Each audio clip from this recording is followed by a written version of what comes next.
Welcome to the show. My name is Charlton with Big C. This is Charlton and Big C Sports coming to you worldwide on the Big C Sports Network, on the #1 network in the United States of America.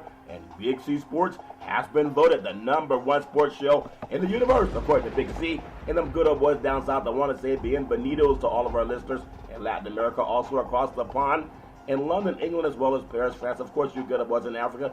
You know we love you in Canada. But I tell you what, Big C, there's no one we love more than the good old boys down south, in the land of the free and the home of the brave on a beautiful December 3rd, 2018. Big C, how's it going for you good old boys down south? Charlton, we were just getting over that last weekend where we had all these college football championships played over the weekend. And, you know, the most outstanding one was probably the one in Texas with the University of Texas and Oklahoma. Yeah. But then you got down to the SEC championship, Charlton. Yeah. With Alabama once again coming from behind, having Georgia's number. Yeah. You know, 2 consecutive years in the national championship game where they were down at halftime, Charlton, and they were down, you know, all the way through this game up until late in the fourth quarter when deja vu struck. And you think about Jalen Hurts coming off the bench. Yes. After he had been replaced all year long and took a lot of maligning from all the proponents out there, talking about how could you just stand and, you know, not do anything wrong and lose your job. Well, he may have been replaced. He didn't lose his job, Charlie. Yeah. But it shows the character that these young African-American players have, that they understand what working together is with other individuals. Yes. Is that it's a team-first concept. And when you think about what Jalen Hurts has endured this year as a person, the character of that young man and his family comes out above everything, Charlton, because he waited his time. Yeah. And without him, Alabama may not be playing for another national championship. Yep, that's very true, Big C. We know it's all fair in love and war, and we love so much about everything that happens in sports and also all over this world. I do want to say today's segment is sponsored by your Northern California Cadillac dealers, home of the all-new Cadillac Escalade, the standard of the world. And when you go by and test drive yours, tell them Charlton and Big C sent you. You know, I want to just say our thoughts and prayers are with the Bush family. President Bush, you know, George H.W. Bush. I mean, just so many things we think about, whether you're Democrat or Republican, whether you would agree with people or not. And the great thing about our country is we don't have to agree to be Americans. You know, we're not a dictatorship. We can all be a different race, different religions. We know there's only one race, the human race. But everybody can be different. And as a Republican president, George Herbert Walker Bush, an American politician, served as the 41st president of the United States of America. And then not only that, Big C, his son went on to become president. And I think that's incredible. We have people that play sports and their kids play sports. But how many presidents have the son become president? I think that's incredible. President of the United States, 1989 to 93. Prior to assuming the presidency, he served as the 43rd vice president of the United States from 1981 to 89. So not only when you think about that, he's a big sports guy, Big C. He was always part of the Texas sports crowd, and just someone that, you know, we think about Barbara Bush, how first class she was. Just classy people. Everybody can say what they want to say about politics, but a fine man, and our thoughts and prayers are with his family. Just want to get your thoughts on the late President Bush, Big C, your thoughts. Well, Charlton, when you talk about 41, President Bush, Charlton, who was a very honorable man when you think about the legacy of the White House. Yeah. He was a person that you could look to who led a nation. And people say that sports and politics don't mix, Charlton, but they do. When you think about the late President Bush, he was only the second father-son combination, Charlton, to be president and have a son to become president. Yeah. But even before that, you know, people talk about what people do before they get to such a high acclaim in life, Charlton. He was a 2-time College World Series participant at the University of Yale, where he was a pitcher. Yeah. So before politics, Charlton, former President Bush was into sports. Sports catapulted him in how teamwork worked out, Charlton, working with others, working for others. Yes. It helped him build that foundation. He enlisted in World War II, Charlton, and became a fighter pilot. He flew 47 combat missions. So when you talk about being in the Oval Office, understanding what the military has to sacrifice or what they have to go through, Charlton, Yeah. he could speak from the heart, not just from a ink pen saying that I'm going to deploy people, Charlton, because he fought that battle for this country. He's the last member of our White House that was a part of the great generation, Charlton, of the 40s. Yeah. That fought in World War II. He was the last bastion of that, Charlton, in our country.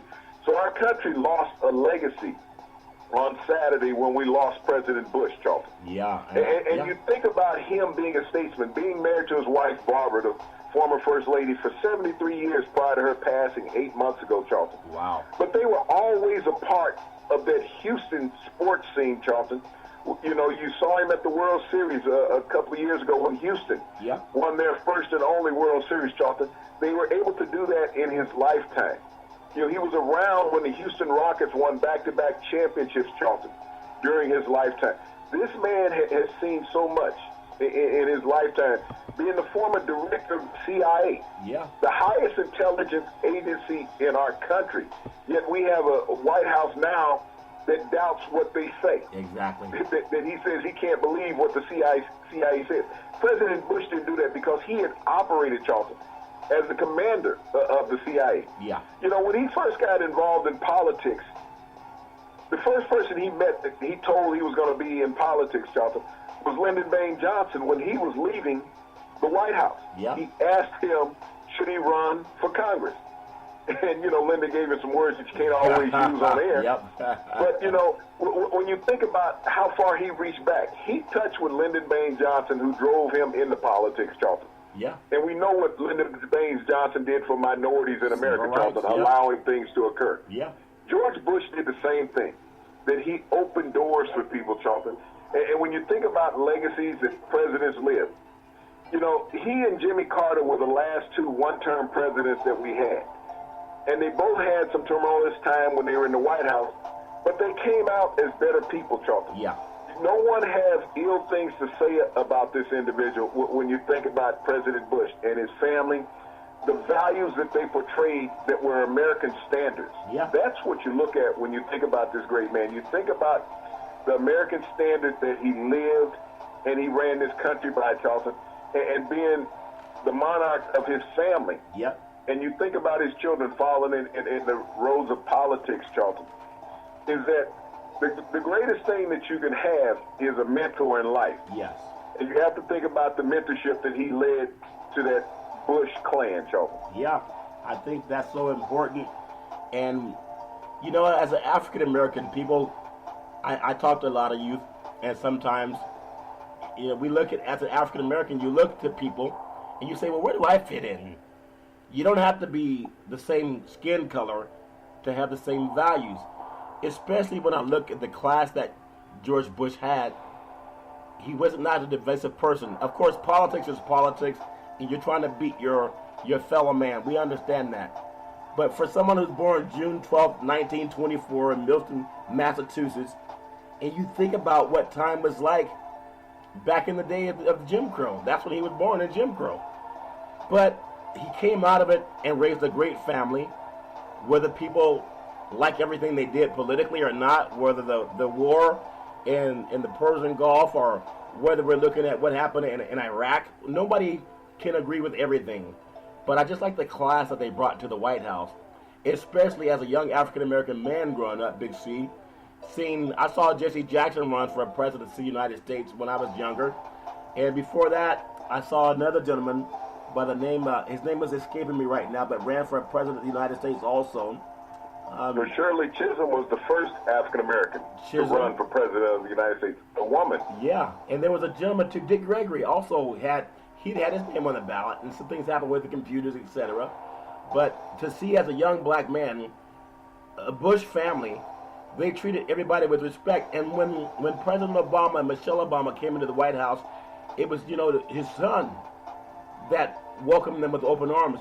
But it was also the senior Bushes that were so diplomatic. They were not about this birth of movement garbage that has just turned America on its head compared to how classy the Bush family's been. So as a person of color, we never had anyone to look up to. as an African American in the White House until President Obama came. But it didn't matter because Bush was fair. And that's all people really want. It's not about your color. There are people who just want to treat you fair, and that's all that matters. And so I can even say that my thoughts and prayers are with the Bush family. And I just hope that everybody finds some peace and remember what class is. Because you brought up something, Big C, that I did not even know. You talked about his relationship with Lyndon Baines Johnson, a white man, president. Without Lyndon Baines Johnson, we would not have the voting right because he signed it. Kennedy wouldn't do it. We didn't have fair housing. That was under Johnson. Kennedy didn't do it. We would not have the right to vote. That was under Lyndon Baines Johnson. Kennedy wouldn't do it.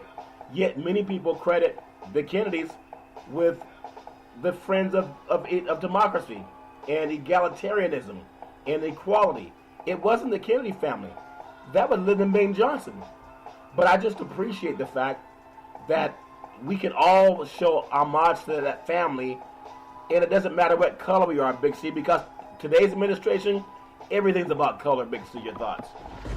Well, it is, Charlton. I mean, this is a country of divide right now. It's like down in Charlottesville where the young man that, a couple of years ago when the president said, that the white supremacists and the neo-Nazis were good people, yeah. that ran down those people on the street that were out there with a peaceful protest, Charlton. Yeah. The president said he was a good guy, even though he killed a young lady, Charlton, and injured many others. Yeah. That's part of the divide that we have in this country. When you think about, we didn't have that rhetoric of that type of divide when Bush was president. We didn't have the White House taking a stance on issues like that, Charlton. No. Trying to be divisive. It was about moving forward as a country. There's always going to be hard times and good times in America. Yes. But he didn't take credit as a president saying, well, I'm making this good or I'm making this bad or it's other people because of the other party. These things are like that. He didn't sit there and point fingers, Charlton. He tried to cross the aisle and work in unison with all levels of politicians, Charlton. Yeah. Because that's what a commander-in-chief does. And when you think about this, a guy who was a college athlete, who was a fighter pilot in World War II, who was a CIA director, who was a vice president, Charlton, and then became president. Yeah. This was a man he was a congressman also prior to that, who understood all levels of politics, Charlton. So he knew that you need to be unilateral in your operation of this government. I tell you what, there's a time, Big C, you can tell when class is gone. You can tell it. It's something that you can feel, you can see it, you can listen to it. Again, politics is a dirty business. You gotta oftentimes compete very hard to defeat your opponent. So we understand whether the things with Willie Horton or anybody else, whether it was Reagan or the Bush, they kind of held on to that. That's politics. This birther movement, that's Bush. That's politics. Everybody has their own. I mean, that's a Trump. That's politics. But I just wanted to say, as a man of color, I know there's oftentimes people may misconstrue what I'm saying, but we've looked up to white men as presidents and leaders of our country. But when President Obama was president, there's a lot of white men who would not give him the same homage. I mean, whether it's people saying we want to see him fail, we want to make sure he's a one-term president, and Mitch McConnell, that's garbage. And to have garbage around the Oval Office is a joke. The Bush family was not garbage. They were dignitaries. They were egalitarian. They were fair. You can say liberty and justice for all for that family. Not everybody agrees with them, but I'm just honored to say that he was my president too. And that family, I mean, maybe we don't have the Whig Society in the United States, but they do have an era of respect that's not been there in the last 2 years. And I just want to say again, our thoughts and prayers are with that family. As an African-American male, there's a lot of men of color who love the Bush family because of how when President Obama became president, how the Bush family showed them such respect. I mean, maybe people don't see it that way. I do, Big C, but you know what it's like when someone's coming into your house. There's a transition of power. And to see how graceful they handled the Obamas in a society where McConnell said we want to make sure he's a one-term president, not because of he's a Democrat, but because of his color.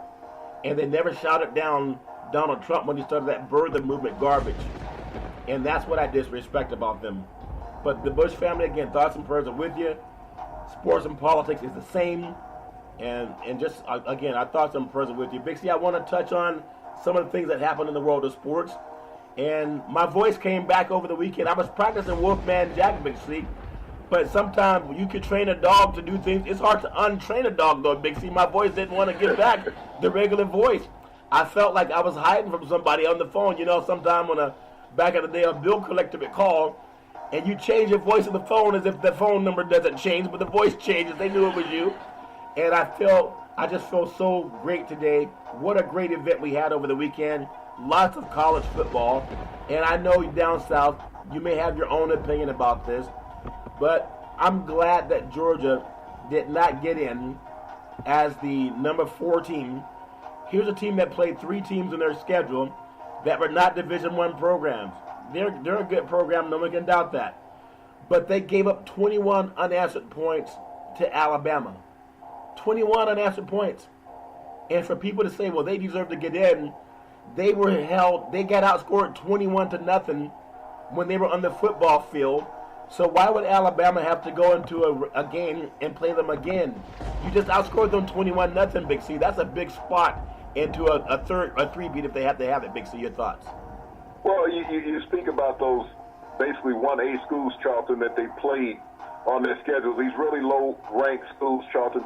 And when you look at the SEC as a total, when you look at the other conference teams, Charlton, they all play 9 conference games. The SEC only plays 8 conference games. Yep. So they schedule these 3 week out-of-conference opponent games.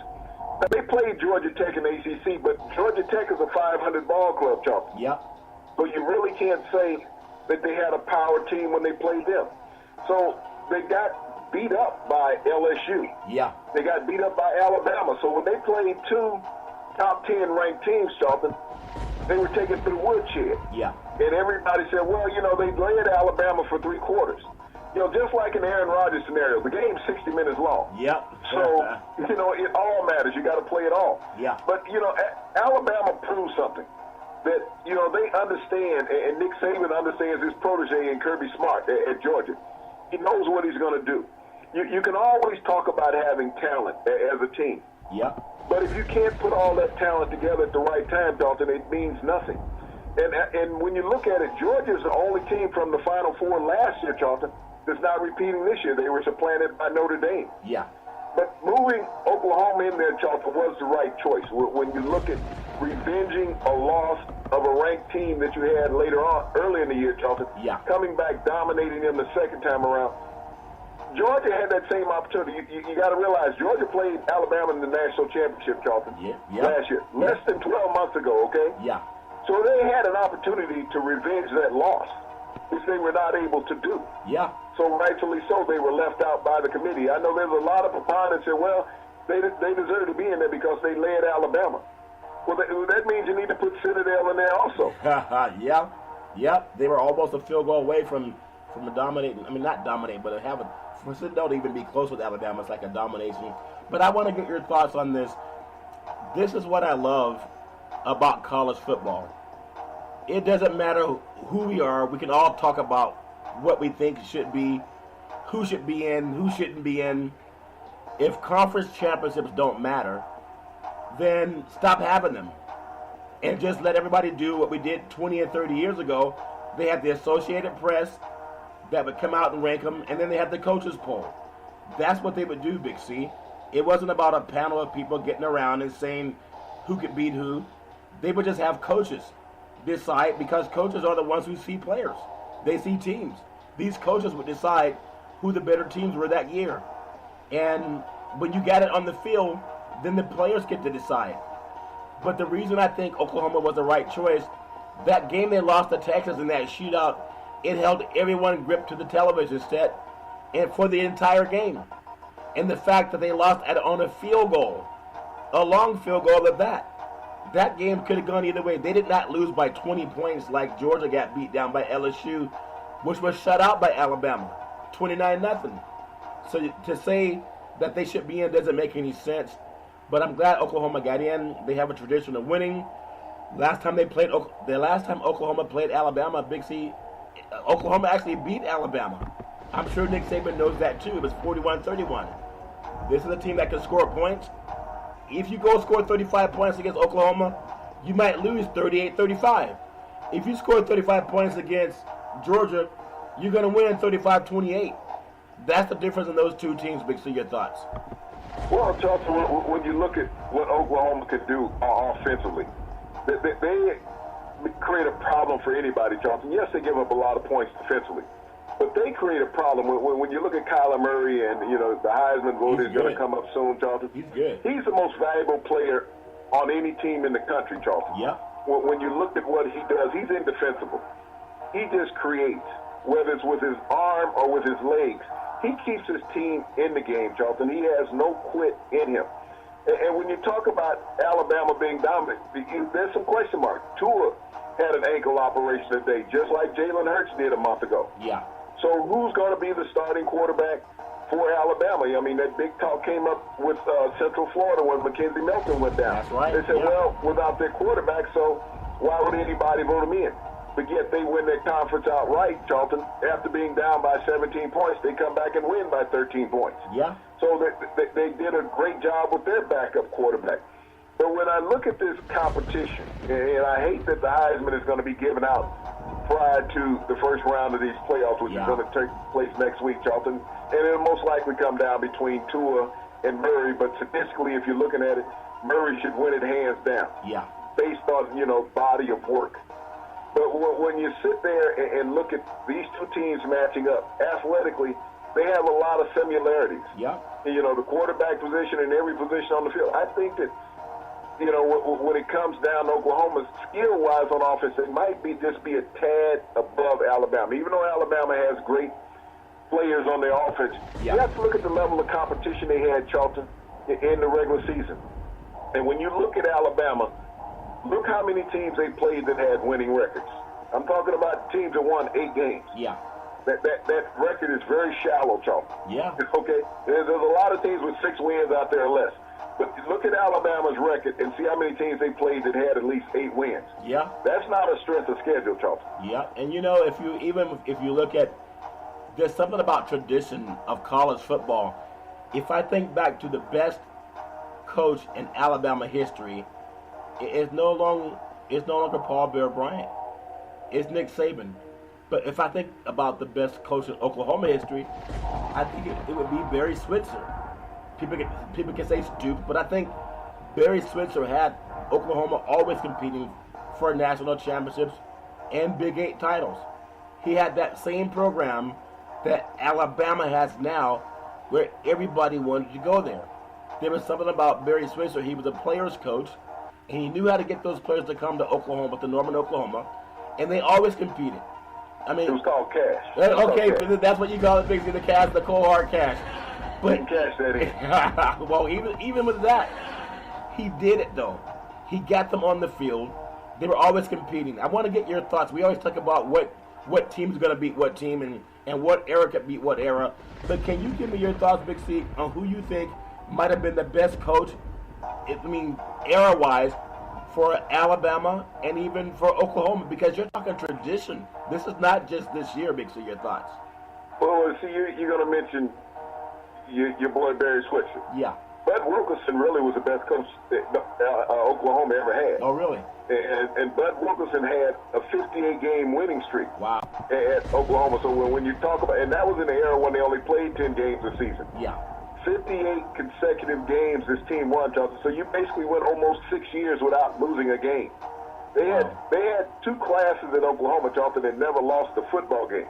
So when you think about dominances in football, that was Bud Wilkinson, who went on to become a college football announcer. He tried to coach in the NFL with the St. Louis Cardinals. That wasn't a success story, but Charlton, he was the most dominant coach in that Oklahoma Sooners organization. And when you talk about Alabama, there's no one better than Nick Saban. I mean, he far exceeded anything that Bear Bryant had ever done at Alabama. That Bear Bryant coached under segregation. Yeah. Nick has been fortunate enough not to coach under segregation. But he has been able to bring kids from all walks of life around the United States to go to Tuscaloosa, Alabama. You think about that. He recruits nationally. You used to hear about that from other schools, but Alabama recruits nationally now, Charlton. Yeah. Kids are standing in line wanting to be there. So when I'm looking at coaches, Charlton, and then Lincoln Riley, I got to think of what he's done in his 2 short years at Oklahoma, Charlton. Yeah. You think about, here's a guy that in 2 short years, Charlton, has been in the playoffs both years. Wow. He had a Heisman Trophy winner last year. He has a kid that should win the Heisman Trophy this year. So when you think about what a coach does offensively in developing players, Charlton, Oklahoma's like that also, where you wonder how do they keep getting such top-flight athletes in a city like Norman, Oklahoma, out in the middle of nowhere. Yeah. Just like with Switzer, they keep coming in. Yeah. Because of the tradition of a program. They just want to be there because 2 years in a row, Charlton, you've been in the national championship, just like Dabo Swinney. Yes. At Clemson. Yeah. All of a sudden, he's turned that program around. So there's always historical coaches around. Yeah. But now all of a sudden, you start looking at these young guys, Charlton. They're saying, hey, I can make an impact. Yeah. Because I'm thinking about modern times. I'm not thinking about old traditional habits that these programs had. I want to bring in players that fit what I want to do. I think that's incredible. And one more thing I'll touch on that you already talked about. People can say what they want to say about Nick Saban.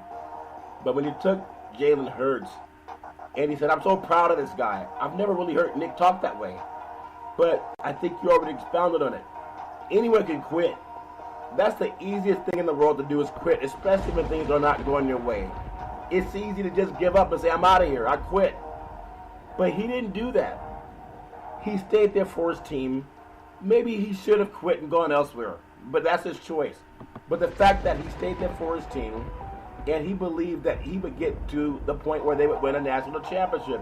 Well, Charlton, think about this. Yeah. 2 years ago when Jalen Hurts took over quarterback down in Alabama, I think they were playing in Texas, and there was some horse that died on the sideline or something. The USC game, yeah, they brought that horse. I think that's what happened. But, they didn't score any points after Jalen came to the game. Yep. Alabama had 2 quarterbacks that transferred. Matter of fact, the one that started the game transferred. Yeah. He didn't want to be around it. He transferred to Arizona State because Jalen Hurts came in and ran up the score on the team out there in California with the Trojan horse. Yep. Okay?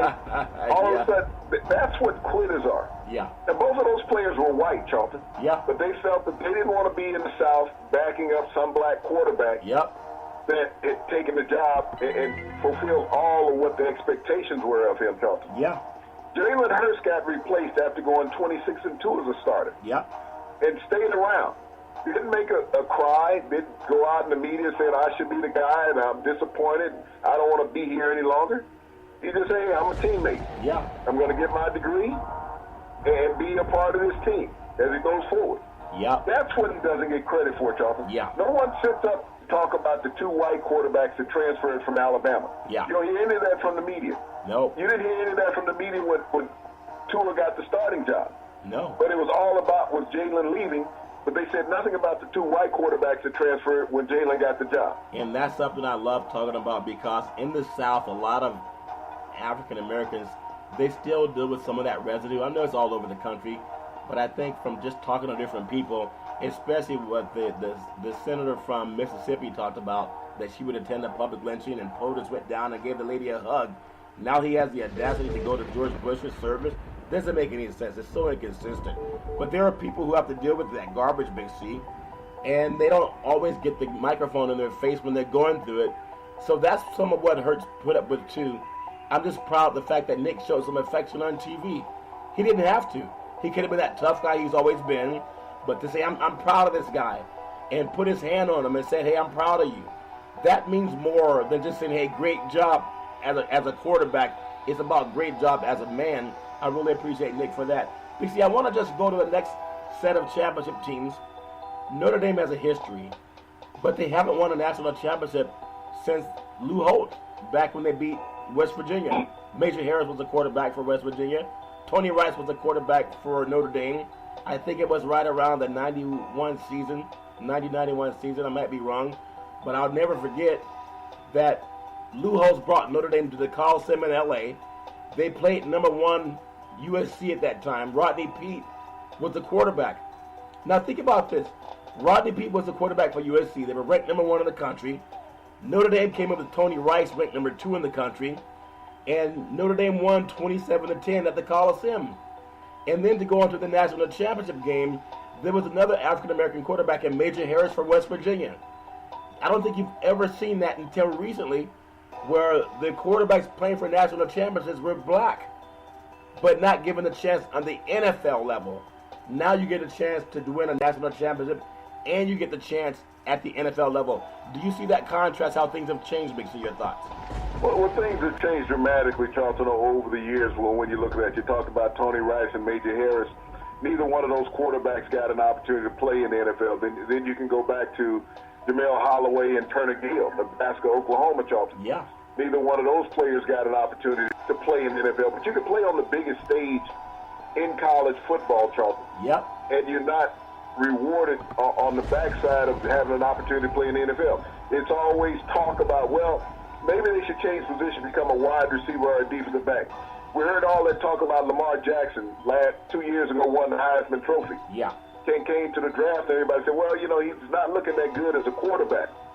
But, he's the only rookie quarterback, Charlton, that's undefeated. Undefeated. I don't know if that's a fluke or not. Maybe he lucked into a couple wins, because he was said by your buddies, Kiper and McShay, he didn't have the talent. Right. Right. And that Baltimore wasted a number 1 draft pick on him when they traded up and took him with the 32nd pick in the first round. Yep. But it just goes to show that Ozzie Newsome is a little more intelligent than Mel Kiper and Todd McShay. Of course he is. And Ozzie Newsome, a Hall of Fame tight end from the Cleveland Browns, played at the University of Alabama right after Jim Crow. Yep. He was the number 1 draft pick in the NFL himself. Been one of the greatest director of personnel since he's been in the NFL. Has built tremendous defenses in Baltimore. Yeah. Has won a Super Bowl. Matter of fact, 2 Super Bowls as the director of player personnel in Baltimore. Yeah. When they beat the New York Giants, this is a storied franchise in the NFL. And they also, the last Super Bowl that they won, Charlton, when they beat the 49ers. Yeah. That's Ozzie Newsome put together the teams for both of those. Yeah. And he also drafted a black quarterback in the first round, but everybody was saying he didn't know what he was doing. Yeah. That he wasted a draft pick. So go get all those guys who were drafted above Lamar Jackson. And ask any of those preponderants and all those experts out there that know what franchise quarterbacks look like. Are any of those quarterbacks that were franchise quarterbacks ahead of Lamar Jackson 3-0 as a starter? That's a good point. And the answer is no. And so that's just important. As an African American, you look at where you fit in society, and you realize when you're not being held back, you can succeed as well as anybody can. I want to just go over a couple of games, and then I want to get your thoughts on the Clemson matchup with Notre Dame.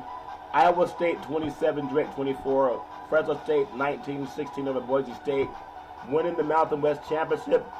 The first time Fresno State had won at Boise since 1984.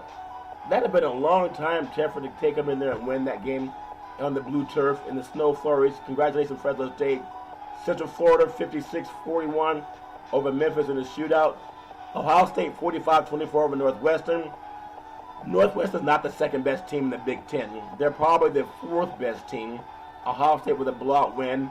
But do they deserve to get in? Maybe if anybody, you could say yes, but you only have 4 spots. Oklahoma. Well, the reason why Ohio State wasn't going to get in, Charlton, unless everybody in front of them lost, was the scandal at the beginning of the season with Urban Meyer. Don't let that slide by like the rest of the media has. Yeah. When Urban Meyer lied to everybody, saying that he was not aware. Now, you take what Urban Meyer was not aware of, and just like with Kareem Hunt, who was just released by the Kansas City Chiefs for domestic violence. Yep. Urban Meyer got a pass, and you knew he was going to get a pass because we can make this go away. Yeah. Okay? We can make this, think about it. We can make this go away with a white guy beating up his wife. Multiple occasions. Yeah. Multiple occasions. And you knowing about it. And you're in charge of this. They've talked to you. Zach Smith talked to you. His wife talked to your wife. But it's a different level of how society handles. And I'm not condoning violence in any capacity here, Charlton. But what I'm looking at is that you gave Urban Meyer a pass. He should have been fired. Just like the coach at Maryland. He should have, A.J. Durkin. Yeah. He should have never gotten his job back before they fired him. They should, after, being culpable in the death of this young man McNair, the Right. offensive lineman there during the summer. Right. But they gave him a pass because he was white. They didn't want to hold him accountable for it, Charlton. Just like with Urban Meyer, gave him a pass. They didn't want him held accountable for covering up for his assistant beating up his wife on multiple occasions. Yeah. And it had happened before they came to Ohio State, Charlton. It had happened in Florida also. So the guy had a history of this. Kareem Hunt, and like I said, I'm not condoning it. As a black player, you get an incident and you're gone. Yeah. But as a white coach, they started covering for you. So they were not going to let Urban Meyer into the playoffs because of the barrage of questioning that he would have gotten about the Zach Smith incident, him being suspended at the beginning of the season. So it was a blessing in disguise that they did lose that one game, Charlton, to Purdue. Yeah. Because it gave the committee every reason for not letting them in.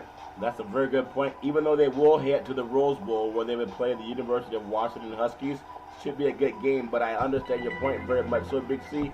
And it's very powerful when you bring it up. White coach hides the fact that he has an abusive man on his team. They have pictures of the woman who was bleeding, and he didn't know about it, but he asked his wife to delete the text messages. But again, no pushback on him, Hunt. Let go right away. No, because he lied to us. You don't think Urban Meyer lied to you? They said he wasn't truthful. Urban Meyer lied in the press conference, Yeah. Charlton. Yeah. At the Big Ten media day, he stood right there at the podium Yeah. and lied. Yeah. And then later on said that he was not forthcoming. Yeah. He didn't say he lied. He said he was not forthcoming. Yeah. He lied to everybody. His is on videotape. Yeah.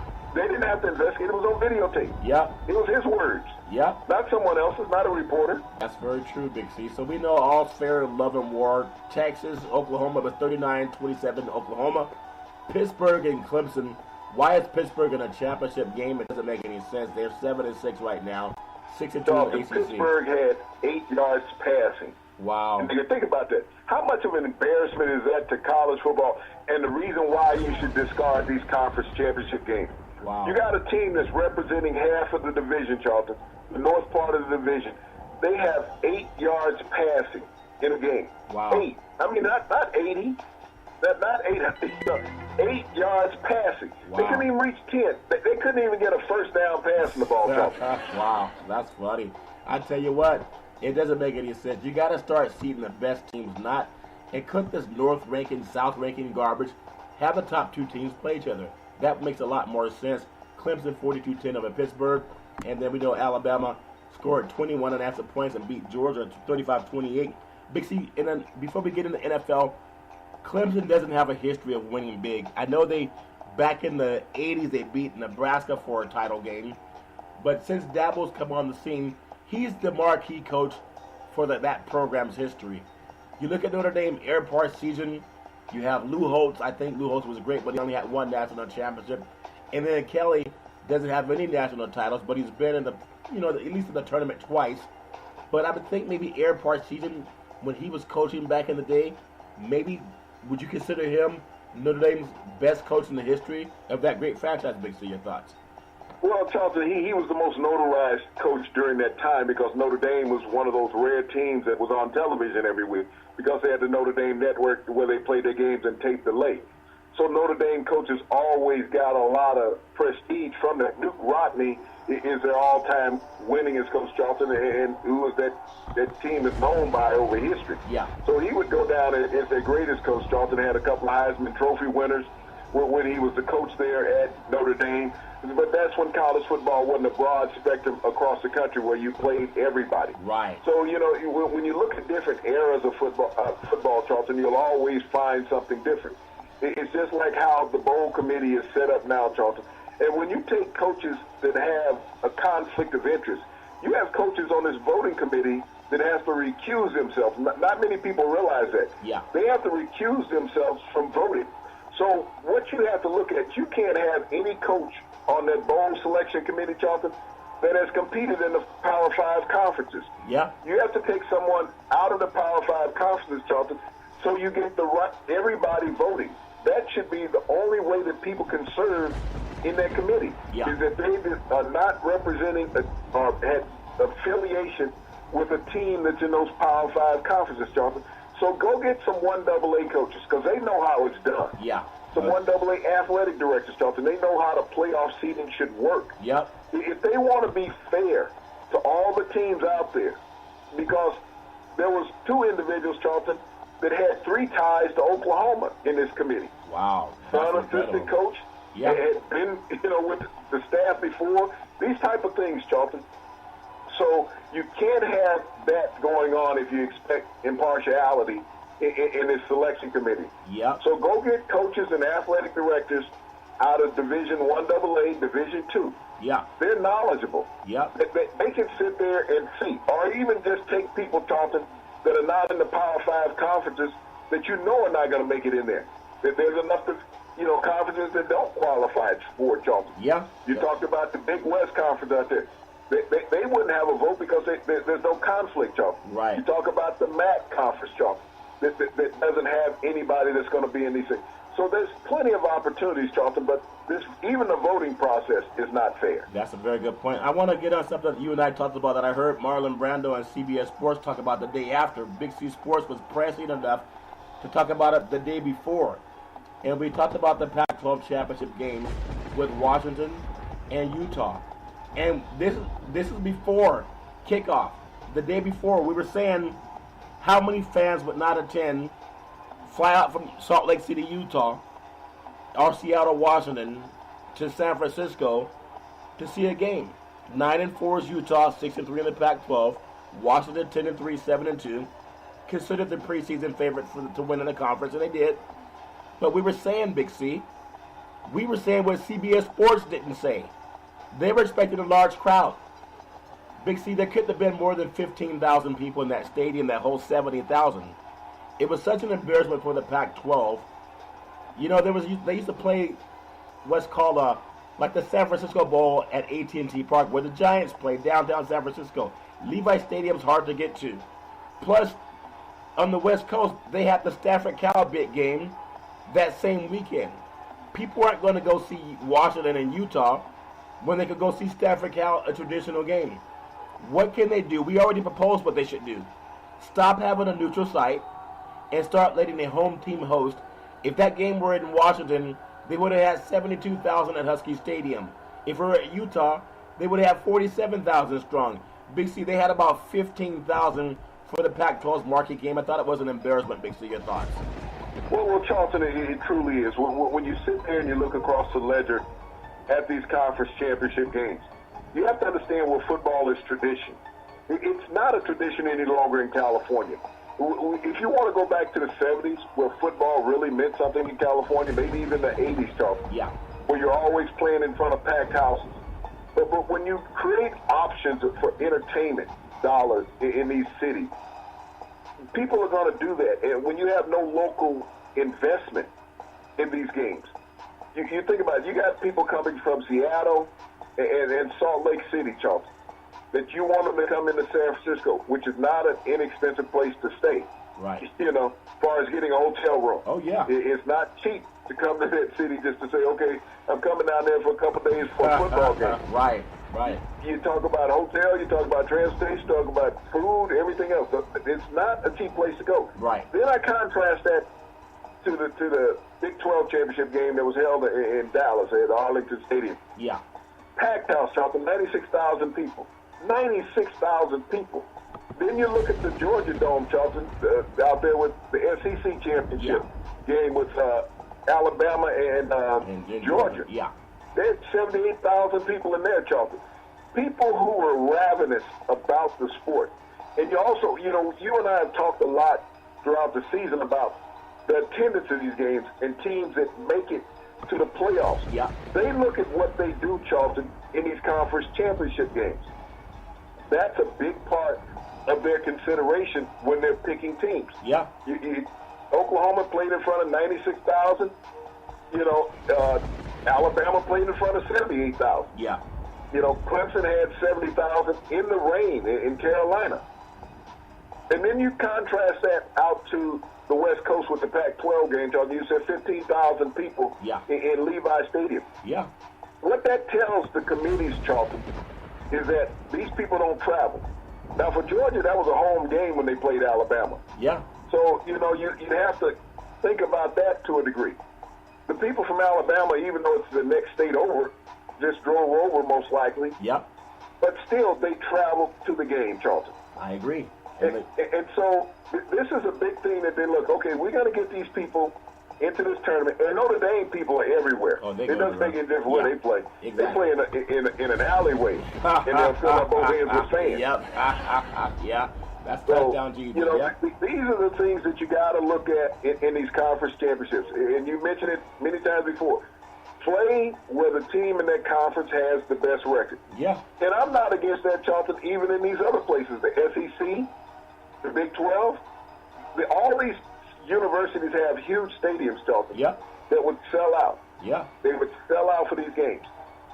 And so, I mean, you could even use the Superdome as a neutral site for an SEC championship game, Charlton, because of LSU. Yeah. But Alabama, I mean, the SEC has bought a deal with Atlanta, and it's a great central location as far as that conference goes. Just like in the Big 12. Yep. Dallas is a great central location as far as that conference goes. And when you say San Francisco, you have Cal Berkeley. Yeah. That does not dominate the conference, Charlton. No. Hasn't been, even Stanford.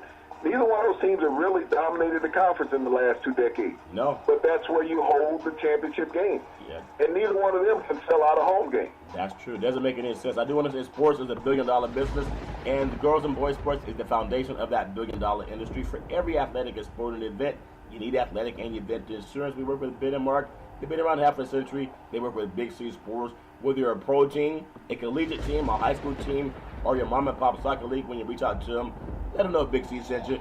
Big C's like the winds are changing, like the Wynn hotels in Las Vegas. The winds of college football are changing. Everybody loves that Division II format. I think D1 stops arguing about who's going to get in and let more people in and let people play their way to the top like Division II does it. I think that's the thing that makes a lot of sense. So maybe controversy sells. Controversy sells more than appeasement. You have to understand. Yeah. Supply and demand, Charlton. Yeah. When it's limited supply, the demand is greater. That's true. And controversy, when you're talking about sports, just like with us with a sports show, yeah, and every other sports show, they resonate off the controversy. It's the controversy around the water cooler. Yeah. The controversy on the subway, people riding to work, Charlton. Yeah. Everybody has their opinion. This is not going to change for the next 6 years, trust me. No. Because the contract is that long. They're not going to break the contract because there's millions and millions of dollars in play already. Yeah. So they're not going to disrupt the money that they're already guaranteed. Yeah. But what it creates, Charlton, when that contract is up in 6 years, just like with the NFL bidding for a new television contract and the money doubles, the money will quadruple on the next contract, Charlton. If you're going to 8 teams, it won't double, it will quadruple. Because of the amount of money that will be in play with the number of games that are in play. That's very true, Big C. I'm going to try something a little different today in the final 15 minutes as we wind down the NFL. I want to go back Thursday night's game. It was 13-10, the Cowboys over the Saints. Sunday's game, the Chiefs 40, Raiders 33. The Seahawks 43, 49ers 16. The Ravens 26, Falcons 16. The Broncos 24-10 over the Bengals. It was the Rams 30-16 over the Lions. The Cardinals 20-17 over the Packers. The Dolphins 21-17 over the Bills. The Giants with a 30-27 overtime win over the Bears. The Buccaneers 24-17 over the Carolina Panthers. The Jaguars 6-0 over the Colts. The Texans 29-13 over the Browns. The Titans 26-22 over the Jets. It was the Patriots 24-10 over the Vikings. And the Chargers 33-30 over the Steelers in a great game. But I want to go back and I want to get your thoughts on something, because you talked about this last year for college football. When we talk about Lamar Jackson, I remember how many people tried to embarrass that man by saying, well, he doesn't have a very good football IQ. He doesn't really know how to read defenses. He counts more of his athleticism. Well, he probably makes about $1.50 an hour compared to Matt Ryan. The Ravens are 7-5 on the season. They get a 26-16 win over the Falcons. Matt Ryan making $150 million contract loses to a guy that many people wanted to play defensive back in the NFL, even though he was Heisman Trophy candidate quality in college. Give me your thoughts. And we were saying this. If the Ravens want to succeed, you got to put this guy in your system. even if they put him and Flacco in the way that New Orleans does it with Drew Brees and that kid that they bring off the Taysom Hill off the bench, you got to have him. He outperformed Matt Ryan in Atlanta. Big C, your thoughts? Well, here it is, Charlton, in his third start. He's 3-0. The cry now from the media, are you going to replace him with Flacco? That's how negative the media is towards Lamar Jackson. He's undefeated as a starting quarterback, just like in Dallas with Dak Prescott. Yep. Now you're calling for the old white guy that hasn't done anything as a starter to be put back in. Yeah. Flacco was 4-5 as a starter. Yeah. 4-5. Jackson's 3-0. And I don't know if that winning percentage is higher, Charlton. I got to find a pencil and see the it's figure higher, it out. It's higher. Okay. But, this is the cry that we get from the media all the time.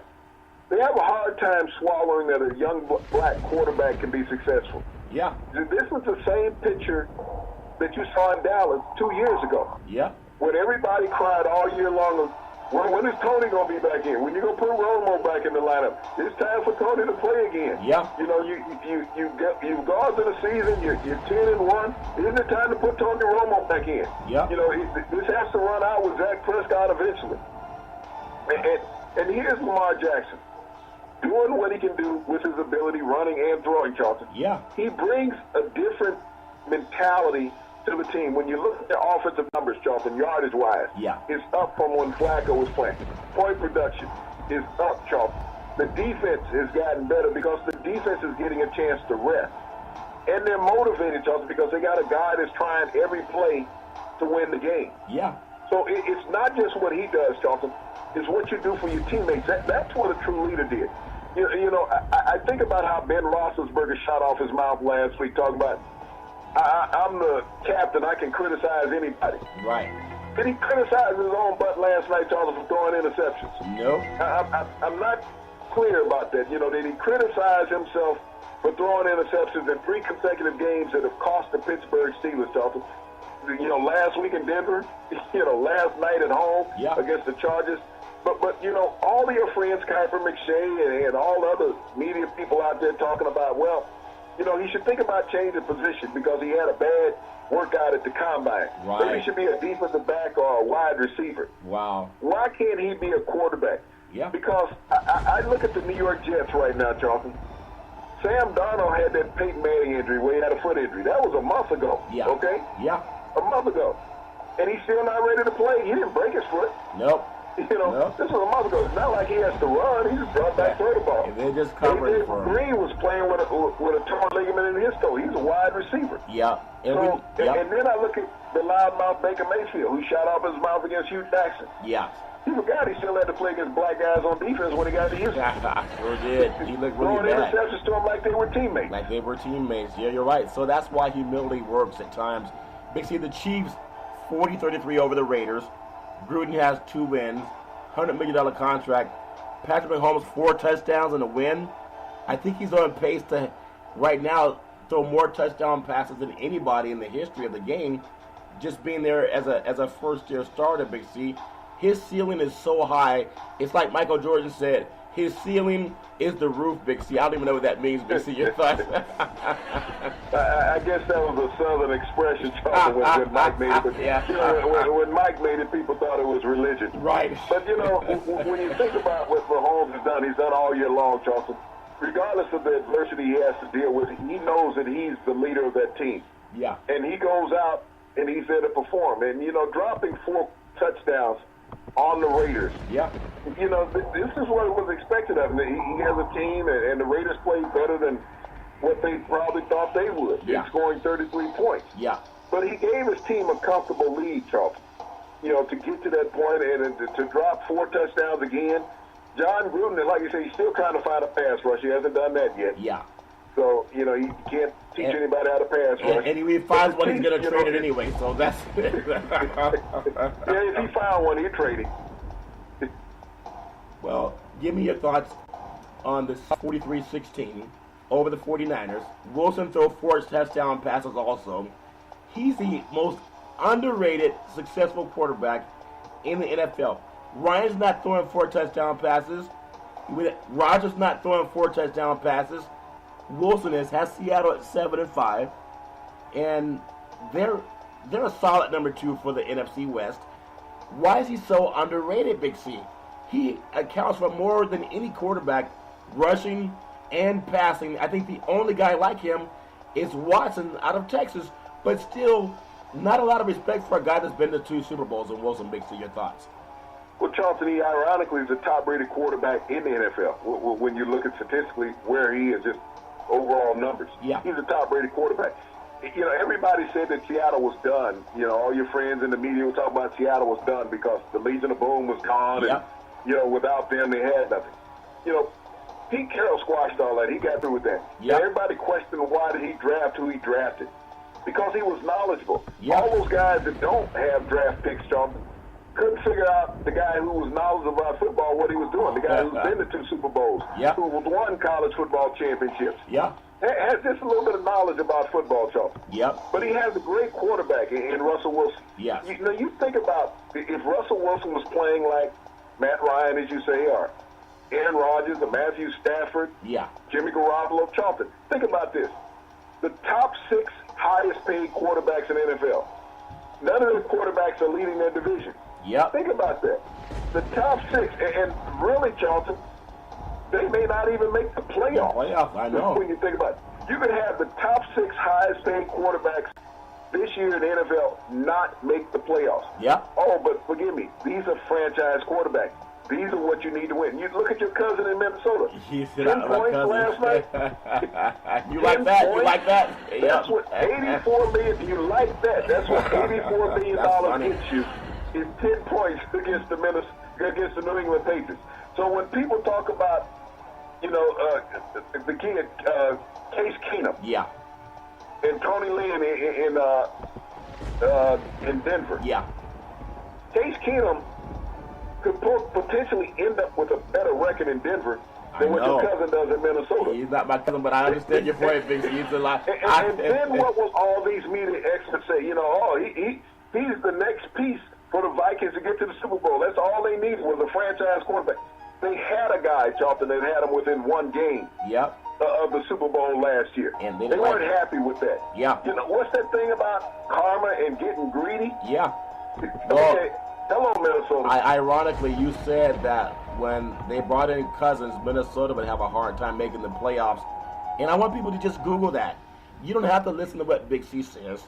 Just Google it. Big C, the Rams 30-16 over the Lions.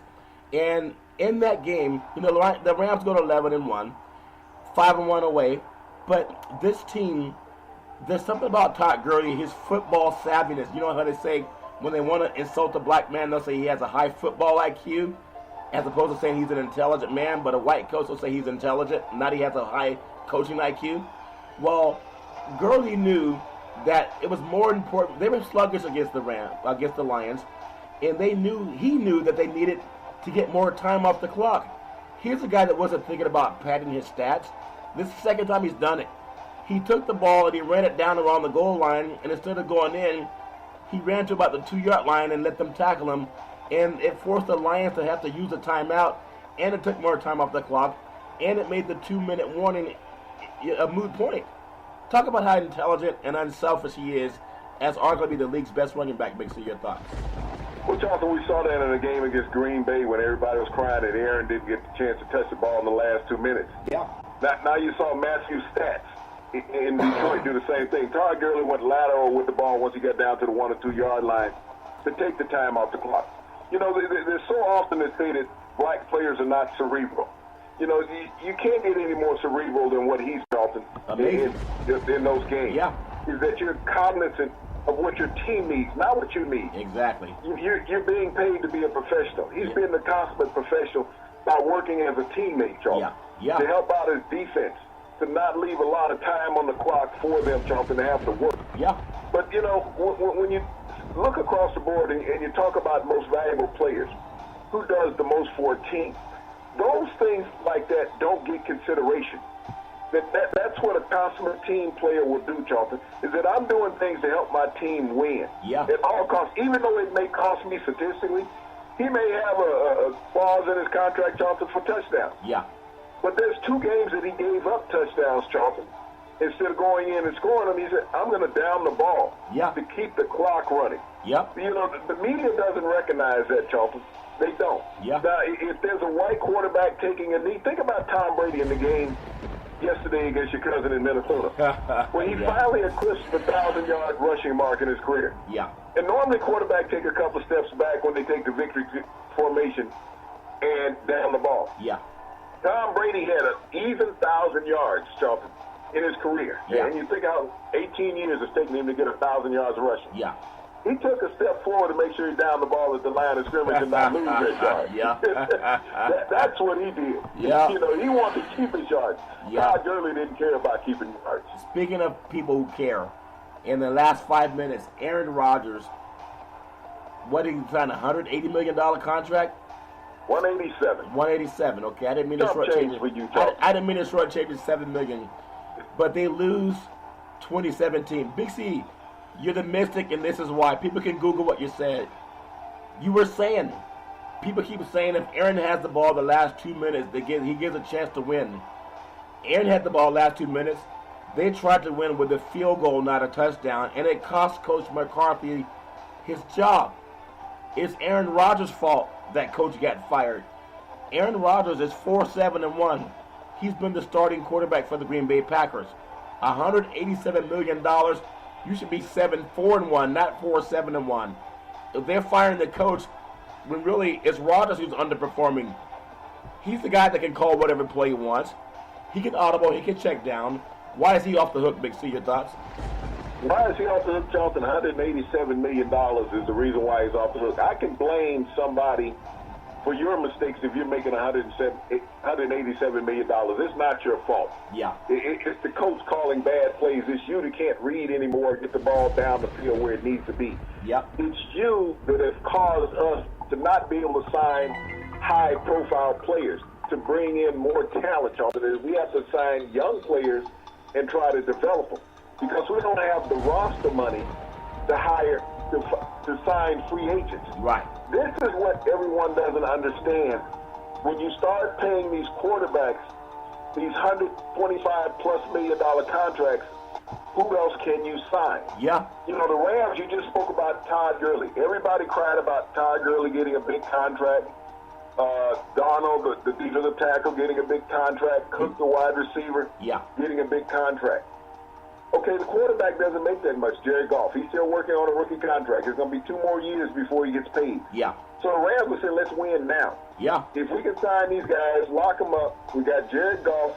He's being compensated, but he's not the highest paid player on the team. Patrick Mahomes, not the highest paid player in Kansas City, Charles.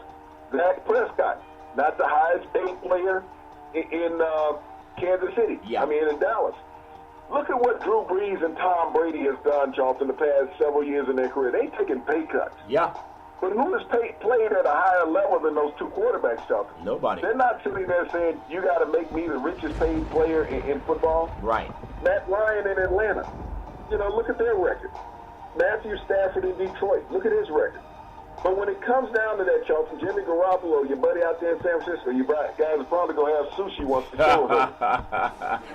You know, nobody is saying anything about these white quarterbacks not willing to take contracts that are franchise-friendly. Yeah. They said, no, they got to get the most money. It's what the market will bear. And then everybody wanted to knock Le'Veon Bell for not accepting the $14 million that the Steelers wanted to pay. He wasn't broke. No. So he could pass on the $14 million. He wasn't broke. He'll make it back in a signing bonus that he'll make next year. Yeah. He'll get that money. Yeah. He's not going to go broke, so don't feel sorry for Le'Veon. Yeah. But the money that he didn't take should allow the Steelers to be better. I agree. Than what they are.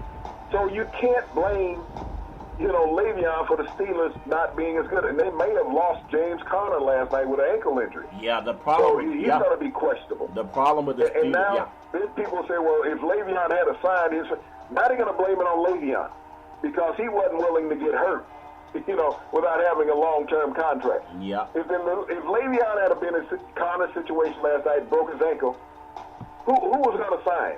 Yeah. Nobody, Charles. No, Nobody. That's a very good point, Big C. And when I look at what's happening in the world of the NFL, we were saying about Cam Newton And the Carolina Panthers are under pressure also. Cam's playing like he's not all there. I know people say, well, you can't say that, maybe just relax. But I know what it's like when I see a player that plays with a lot of passion and intensity, and for them to lose a game to Tampa, they're both division rivals, but 24-17, the Panthers are now 6-6, 1-5 away from home. Newton throws 4 interceptions in a loss. You shouldn't throw 4 interceptions in 4 weeks. He's becoming like Ben Roethlisberger, does it in one game, Big C. There's something's up with Cam. Your thoughts? Well, like I said before, I see Cam lacking motivation. He does not play with a sense of urgency. He's too relaxed on the field. And that 4 interceptions, Charlton, they've lost 4 consecutive games. Yeah. And I got to attribute that to Cam. When I watch Cam, it's just like he's just sitting back in the pocket and say, hey, I'll do what I feel like doing. If I don't feel like putting something on the ball, I'm just going to hang it out there. Yep. His mindset does not seem to be completely on football. I play with a lot of quarterbacks, Charlton. I play with quarterbacks that play with intensity. I play quarterbacks that seem to be laid back. Yeah. But the guys who won, Charlton, had a sense of urgency about them. Yeah. It was like they were kick-butt mentality to the rest of the offensive players. They were motivators on the field. Let's get it done, okay? Yeah. And they came to the sideline to the defense. Hey, now you uphold your part. Yeah. But you can't do that if you're Cam Newton. You can't say, okay, guys, you got to go up there and uphold your part. I just threw another interception, so you got to go out there and try to stop them again. Yeah. Because I'm not doing it. I'm not delivering for you. That's a good point. And I think that resonates throughout the Carolina Panthers, Charlton, is that they sit there and they see Cam Newton. Look at him in comparison to Drew Brees. And I know you're talking about 2 completely different individuals. Yeah. Look at him compared to Phillip Rivers, even Tom Brady. Yeah. Because you have to compare people, Charlton, to the best if you want to say you want to be the best. I agree. Look at how their mentality is, their sense of urgency when they're on the field. And then look at Cam. Even coming out of the huddle, that lets me know every play that Cam is not ready to play football. When everybody's at the line of scrimmage, he's got to get up off. Go to church if you don't want to play football on Sunday, okay? I understand. Go to church. I understand. But if you're going to be on the game, I want you to be first to the altar. Have your butt up the line of scrimmage as soon as the offensive linemen get there. Seem like you're motivated. I want to get your thoughts on something that's so important, I think. When I look at Baker Mayfield for some reason, people respected him for trying to show up as coach, the coach who gave him a job for the Cleveland Browns. And they fired Jackson. Of course, Jackson's going to look for work.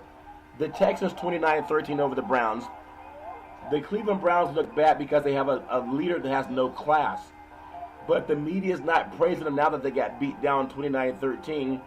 The Texans defense forced 4 turnovers. So Baker Mayfield has a lot to learn. But the same people that praised him for trying to usurp the power and even show a lack of respect for a former coach, where are they now that he's embarrassed this Browns organization and he looks like he should still be in college the way he played against Texas compared to Sean Watson? Big C, your thoughts?